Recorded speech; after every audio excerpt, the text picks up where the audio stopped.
Good morning and welcome to the Yukon Pavilion at the 25th Annual Vancouver Resource Investment Conference. It's always a pleasure to be here, and I'd like to acknowledge that we're on the traditional territories of the Musqueam First Nation, the Tsleil-Waututh, and the Squamish Nation. I also want to thank the Yukon Mining Alliance for inviting me to speak with you this morning. I'll provide some insights and updates on our growing mineral industry this morning.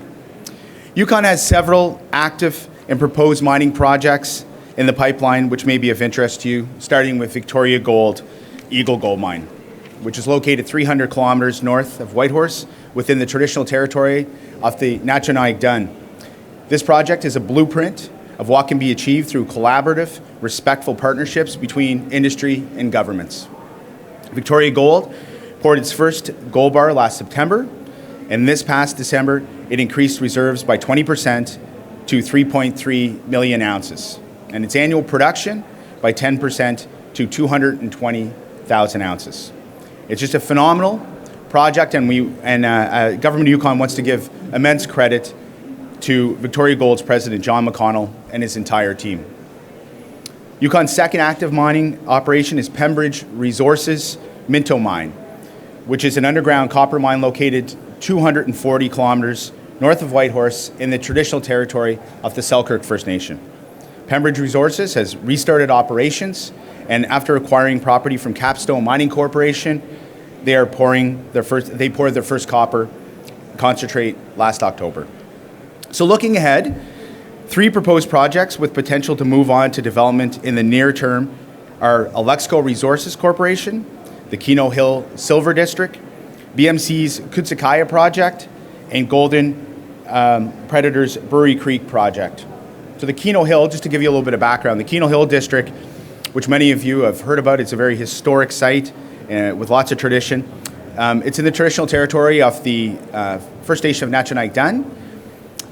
It has some of the world's highest grade silver deposits and 35 historical mine sites. Production at Alexco's Keno Hill Silver District is anticipated to be approximately 4 million ounces of silver per year over an 8-year mine life. The other potential project is BMC's Kutsikaya project. It's a proposed open pit and underground copper, lead, zinc, gold, and silver mine. BMC Minerals has been working on that site since July of 2015. Golden Predator is taking steps to advance the Brewery Creek mine in the traditional territory of the Trundagwitchin First Nation in just outside of Dawson City. They're starting with a feasibility study to determine an approach to processing the existing heap leach pad. Very exciting project for us. And on the development side, both Newmont Gold Corp and Western Copper and Gold have projects representing significant economic potential for Yukon. Newmont Gold Corp's Coffee project is proposed a heap leach gold mine located about 130 kilometers south of Dawson City in an area where multiple companies have actively explored and are discovering more deposits. Western Copper and Gold's proposed large-scale copper-gold porphyry project is called Casino Mine. And the proposed Casino Mine would be the largest mine in Yukon's history. Canada's mineral industry has emerged from a challenging year with jurisdictions around the world competing for investment dollars. Early estimates indicate that Alexco Resource Corporation, Victoria Gold Corporation, and BMC Minerals spent a combined $160 million last year on development activities in Yukon to advance their mining projects. And we believe that this speaks to the territory's world-class geological endowment and the confidence that investors have in our jurisdiction. This confidence is boosted by ongoing investments in infrastructure upgrades and Yukon's geopolitically safe climate, which is a result of collaborative, mutually respectful partnerships with Yukon First Nations. We are very excited about our newest Yukon Resource Gateway project agreement with the Liard First Nation for work on the Nahanni Range Road. We are working with Liard First Nation to plan road construction that will improve access to mines, exploration projects, and ultimately opportunities. With an agreement already in place for the Carmax Bypass project, this will be the second of 3 major resource gateway projects. In order to provide greater certainty for investors, businesses, and Yukoners on the management and the use of land, the Government of Yukon announced its intention last September to draft a mineral development strategy.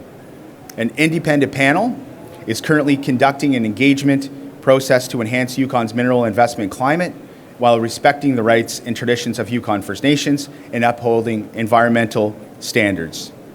This is important work emphasizing the value of partnerships and for our mineral industry and its future. And just to give you an example, that process that's underway, we had 11 self-governing First Nations all go to the table with their elected officials and pass resolution, 11 individual processes that happened that committed to the engagement that's now underway on our mineral development strategy.